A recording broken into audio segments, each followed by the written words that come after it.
Değerli tələbələr, dövlət qulluğuna və magistra hazırlaşanlar. Belə bir tərəzi sualın izahına bir işlə baxırıq. Bizə deyir ki, qanuna uyğun müəyyən edin və sual şərəsinin yerinə uyğun gələn variantı tapın.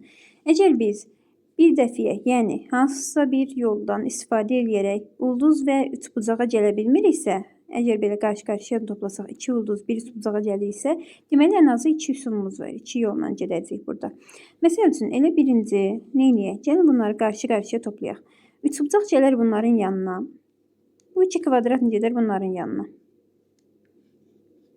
Üçbucağın buradan ixtisar gedər.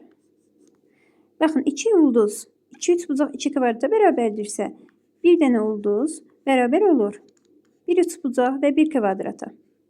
Yəni əvvəlcə buradan ulduzun yerinə 1 üçbucaq, bir dənə də kvadrat yazaq. Baxsanız, əgər belə bir cavabımız yoxdur. Ondasa gəlin, indi əvəz elmə eləyək. Yəni, bir dənə üçbucağın yerinə 2 dənə kvadrat qoyaq. Bu bir dənə üçbucağın yerinə 2 dənə kvadrat qoyuruq. Bu üçbucağın da yerinə 2 dənə kvadrat qoyacaq. Son olaraq bu kvadratı gətirib yanına qoyuruq. 5 kvadrat, bu da bizə D variantına uyğun gəlir.